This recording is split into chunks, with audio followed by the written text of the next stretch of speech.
recall several recent nationwide media reports of gender-based violence against Nigerian women and girls. Worried about the disturbing growing spate of violence against women and girls recorded throughout the country, the House is concerned that the most common violence against women and girls are rape, sexual harassment, emotional and psychological violence, and socio-economic violence. The House is disturbed that women and the girl child are daily exposed to this gender-based violence in Nigeria with negligible statistics of convictions compared to the prevalence of the dastardly acts. Cognizant that the weak institutions, poor enforcement, poverty, and unacceptable social practices contribute to the ugly increase in violence against Nigerian women and girls. The House notes that findings show that an alarming 28% of Nigerian women aged between 25 to 29 years have experienced some form of physical violence against them, many of which remain unreported, were not prosecuted, or could not secure conviction. Further disturbed about the rising cases of police brutality across Nigeria, reports abound of unlawful activities of officers and men of the Nigerian police force for brutality, unprofessional shooting, harassment, unlawful detention, extortion, etc., and etc. Recalls that a few days ago, the media was awash with reports of gory cases of fatal violence against girls in Nigeria. This is on Wednesday, 27th May, 2020, Ms. Uwa Omozua, age 22, a 100-level student of University of Benin, who went to study in a church hall, was found in a pool of blood after being raped and armed.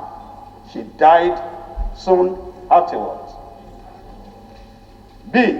On the 28th of May 2020, Ms. Tina Ezekwe, age 17, was shot and killed by two trigger-happy officers of the Nigerian police force in a most unprofessional manner at Oworoshoki in Lagos State. The police in Jigawa State on the 30th May 2020 arrested 11 men, including a 57-year-old man who lured and raped a 12-year-old minor. The House is concerned that a better government policy and legislative framework is required to stem the rising violence against women, as well as improve and support for women development. Further concerned that Nigeria lacks a strong national response to support victims and survivors of violence against women and girls. The House is determined to ensuring safety, equality, inclusion, and protection of the rights of women and girls in Nigeria. The House is accordingly resolved to 1.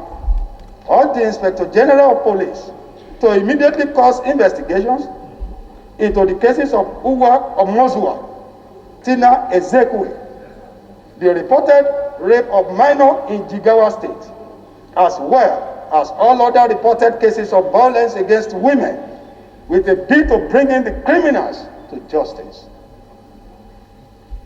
Urge the federal government to launch a more effective campaign against rape and other violence against women and girls.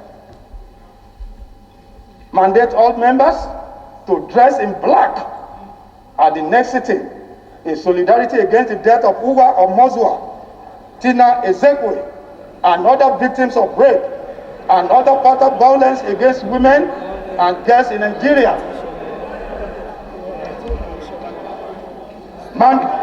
What's going on? Mike.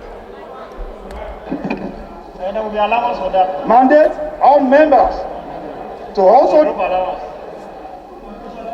mandate all members to also dress in black at the next sitting in solidarity against the death of George Floyd and all other victims of racial discrimination and police brutality in the United States of America and the world at large. Mandate members to observe a minute's silence in honor of the death of Uwa Omozua, Tina Ezekwe, and all other girls and women who had died as a result of rape and police. Laws have to be made to curb this menace in the Nigerian society. Mr. Speaker, this is a very sensitive issue. The past few days, our social media timelines have been inundated with very gory stories of rapes. Most of these cases perpetuated by close relatives and associates of the families. You see where cases of rapes being carried out by uncles, cousins, family friends, stepfathers, and what have you. So this brings us to a very fundamental issue. Our community structures have been broken down, and thus there's a need for a value reorientation. If as a country or as a people, a close family friend or close relative will rape a child, I don't know where we're headed. So this needs to be inculcated in our curriculums in schools. Every day you hear people talk to girls, protect yourselves, stay in your lane, but nobody talks to the boy child. Nobody tells the boy child, you need to respect the women. You need to respect the girls around you. You don't do things or touch girls inappropriately. Nobody tells the boy child that. And that is a fundamental issue. That is one place we need to start, one thing we need to start doing. I will take the one on officers. Officers should be held culpable. Should they be known to have intimidated or victimized a rape victim, such that it affects the outcome of the case? Such officers should be charged along with the rapist.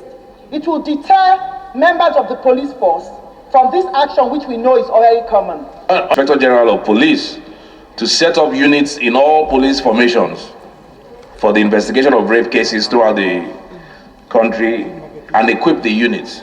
Second, Honorable Kiruka. Okay, Honorable. I rise to second the motion as moved by Honorable Koko. I so second. In the rare event that a woman rapes a minor, what do you do to the woman?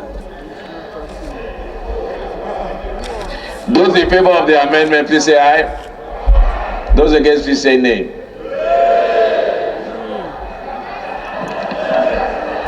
The nays have it.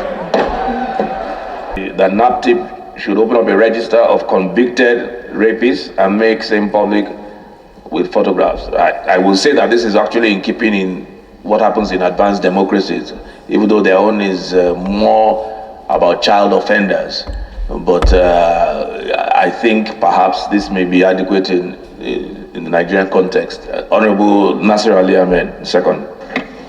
With all that, so that we don't just come here and sit down for 2-3 hours, waste our time. A lot of those amendments need to be codified, and they're all going. I was going to make the amendment and commission the committees on human rights, justice, and women's affairs to make sure they bring those amendments in a matter of weeks, so that we'll know that we've done what we need to do here. And that is one of them. But I believe even in the statute already, it doesn't talk about women.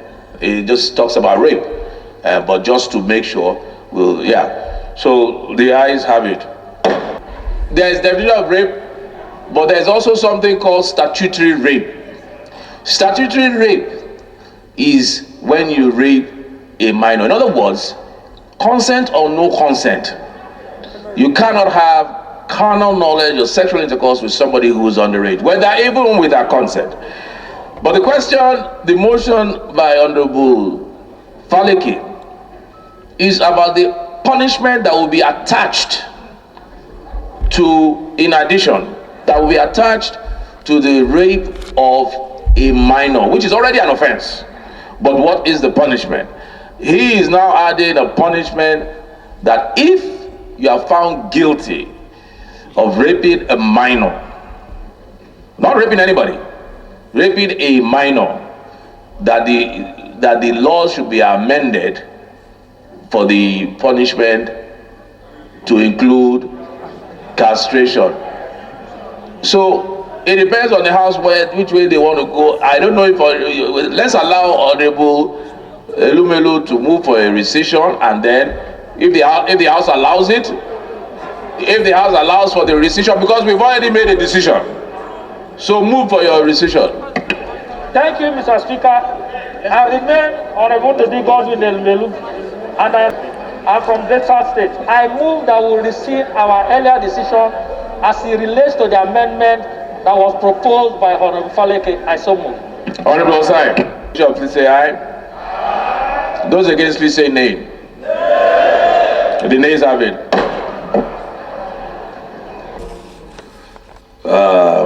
Those in support of the motion as amended, please say aye. Those against, please say nay. Ayes have it. Please, the committees on women affairs, justice, and human rights should please get together and present to this house, I guess in the next 4 weeks, the various amendments that need codification that we have put through here today. Please, in the next 4 weeks, committees on human rights, justice, and women's affairs. Thank you.